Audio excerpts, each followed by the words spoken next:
السلام علیکم ورحمۃ اللہ وبرکاتہ۔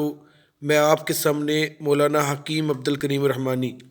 میرے بھائیوں، نبی صلی اللہ علیہ وآلہ وسلم نے فرمایا، خیرکم من تعلم القرآن وعلمہ، تم میں سے سب سے بہترین وہ ہے جو قرآن کو سیکھتا اور سکھاتا ہے۔ قرآن کو پڑھنے کا اس حدیث میں نہیں کہا گیا، بلکہ قرآن کو سیکھنے اور سکھانے کا حکم دیا گیا ہے۔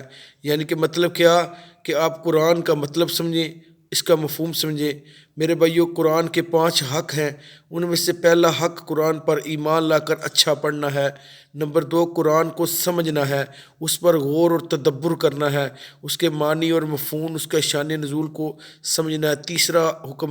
تیسرا قرآن کا سٹیپ قرآن کو پھیلانا ہے۔ چوتھا، قرآن کو نفاذ کرنا ہے۔ پانچواں، قرآن کو قائم کرنا ہے دنیا کے اندر۔ تو میرے بھائیوں، قرآن کا دوسرا سٹیپ کہ قرآن کو اچھا پڑھنے کے ساتھ سیکھنا ہے، اس کا مطلب اور مفہوم یہ وہ الفاظ ہیں میرے بھائیوں جو خالصتاً عرب کے الفاظ ہیں۔ جب ہم قرآن پڑھتے ہیں تو میرے بھائیوں یاد رکھیں، قرآن کو اگر 100 ہی لفظوں میں تقسیم کیا جائے تو 80% قرآن کے اندر اردو ہے، اور جو 20% قرآن میں عربی رہ جاتی ہے وہ یہ آپ کے سامنے میرے بھائیوں یہ ایک چھوٹا سا میپ لگا ہوا ہے، نقشہ لگا ہوا ہے۔ تو یہ وہ الفاظ ہیں جو میرے بھائیوں خالصتاً عربی کے الفاظ ہیں۔ ہم نے آج ان الفاظ کو سیکھنا ہے، تو انشاءاللہ ہم یہ الفاظ سیکھتے چلے جائیں گے تو قرآن مجید ہمارے لیے پڑھنا آسان ہوتا جائے گا۔ تو میرے بھائیوں، میں گارنٹی سے کہتا ہوں، اللہ کی توفیق سے کہتا ہوں، اپنے 20 سالہ تجربے سے کہتا ہوں کہ اگر آپ ان الفاظ کو سیکھ لیں گے، یہ صرف 10 یا 12 صفحے ہیں، اگر آپ ان کو سیکھ لیں گے تو اللہ کی توفیق سے آپ کو قرآن مجید کا پڑھنا آ جائے گا۔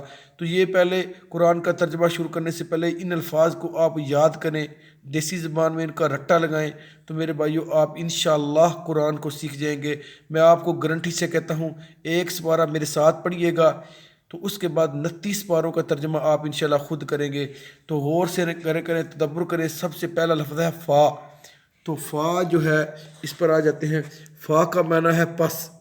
یہ قرآن مجید میں ہزاروں مرتبہ استعمال ہوگا، ہزاروں مرتبہ۔ ایک لفظ بار آپ نے یاد کر لیا تو پھر آپ کو لیے مشکل نہیں ہے۔ پھر ہے سما۔ سما میرے بھائی، سما کا معنی ہے پھر۔ سما پھر، اس کو بار بار یاد کریں گے تو اللہ کی توفیق سے آپ کو قرآن مجید آ جائے گا۔ اور اس کے بعد تیسرا لفظ ہے ال۔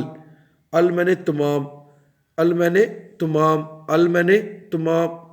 ان یہ کہ، ان یہ کہ، ان یہ کہ، ان اگر، ان اگر، ان اگر، بل بلکہ، بل بلکہ۔ تو میرے بھائیو یہ دیکھیں، یہ 5 لفظ آپ ان پر صرف غور کریں، تدبر کریں، بار بار ان کو پڑھیں گے تو سب سے زیادہ آسان دنیا کے اندر وہ اللہ تعالیٰ کی کتاب قرآن مجید ہے۔ میرے بھائیو، اس قرآن کو بنانے والے اللہ رب العالمین کی ذات ہے۔ اللہ رب العالمین کی ذات نے اس قرآن کو بنایا ہے میرے بھائیو۔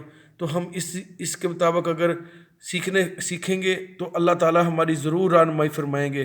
تو ھدی للمتقین ہے، صرف اپنے اندر دل کے اندر تقویٰ پیدا کیجئے اور قرآن کو یاد کیجئے۔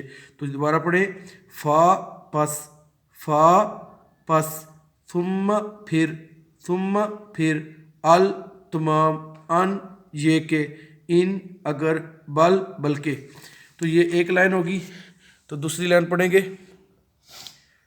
قد یقیناً، قد یقیناً، قد یقیناً، ام یا، ام یا، ام یا، او یا، لو اگر، لو اگر، ثم اسی جگہ، ثم پہلے پڑھا تھا ثم، اب یہاں پہ لکھا ہوا ہے ثم۔ تو یہ لفظ لکھا ہوا ہے ثم، ثم اسی جگہ۔ بے سا برا ہے، بے سا برا ہے، بے سا برا ہے۔ تو میرے بھائیو، یہ کل لفظ 10 لفظ آج ہم انشاءاللہ یاد کریں گے۔ تو یہ 10 لفظ اگر ہم یاد کر لیں تو میرے بھائیو انشاءاللہ سمجھ لیں کہ آپ کا قرآن پاک تقریباً 82% ہو گیا ہے، آپ کا 82% ہو گیا ہے۔ تو پھر میرے بھائیو، فا پس، ثم پھر، ال تمام، ان یہ کہ، ان اگر، بل بلکہ، قد یقیناً، ام یا، او یا، لو اگر، ثم اسی جگہ، بے سا برا ہے۔ تو انشاءاللہ یہ ہماری آج پہلی کلاس ہے، یہ ہمارا پہلا سبق ہے۔ انشاءاللہ ہم باقی سبق کے اندر یہ سارے الفاظ بھی ہم آپ کو یاد کروائیں گے۔ اگر آپ ویڈیو کے اندر ٹچ ہیں ہمارے ساتھ تو ان الفاظ کو اگر آپ کے اندر ہمت ہے، طاقت ہے، تو اگر آپ یاد کر سکتے ہیں تو میں باقی لفظ بھی دے رہا ہوں تو ان کو بھی ساتھ ساتھ کریں، تو انشاءاللہ کل ہم ان الفاظ کے ساتھ کچھ مثالیں بھی پڑھیں گے، تو انشاءاللہ یہ قرآن پڑھنا ہمارے لیے بڑا آسان ترین ہو جائے گا۔ تو یہ میرے بھائیو، اللہ تعالیٰ قرآن میں فرماتا ہے ان اللہ یرفع بہذا الکتاب اقواما، کہ اللہ اس کتاب کے ذریعے قوموں کو بلندی عطا فرماتا ہے۔ تو میرے بھائیو، اگر ہم بلندی لینا چاہتے ہیں، جس طرح قرآن کے ساتھ ایک جلد لگ جاتی ہے، گتا لگ جاتا ہے، وہ گتا ہم خود لگاتے ہیں، اب اس گتے کی ویلیو اسی طرح ہے جس طرح قرآن کی ویلیو ہے۔ اس طرح اگر آج امت مسلمہ قرآن کے ساتھ لگ جائے گی تو انشاءاللہ اس کی بھی ویلیو بن جائے گی۔ اللہ اس کتاب کے ذریعے امت محمد کو عزت دیں گے، تکریم دیں گے۔ آخر دعوانا الحمدللہ رب العالمین۔ اپنے بچوں کو لگائیں، بڑوں کو لگائیں، بوڑھے بھی سیکھ سکتے ہیں، عورتیں بھی، خواتین بھی، سب کوشش کریں تو انشاءاللہ ہم قرآن کو سیکھیں گے۔ ایک سپارہ میں پڑھاؤں گا، 30 پاروں کا ترجمہ آپ کریں گے، یہ میری گارنٹی ہے، میرا دعویٰ ہے اور میرا وعدہ ہے۔ اللہ تعالیٰ سے دعا اللہ تعالیٰ عمل کرنے کی توفیق فرما دے۔ تو میرے بھائیوں، میرے چینل کو سبسکرائب کریں اور آگے دوسرے لوگوں تک بھی پہنچا دیں تاکہ اس کار خیر کے اندر سب لوگ شامل ہوتے چلے جائیں۔ جتنے لوگ شامل ہوں گے آپ کا بھی اجر ہوگا۔ اس کو دوسرے گروپوں میں بھی شیئر کر دیں۔ السلام علیکم ورحمۃ اللہ وبرکاتہ۔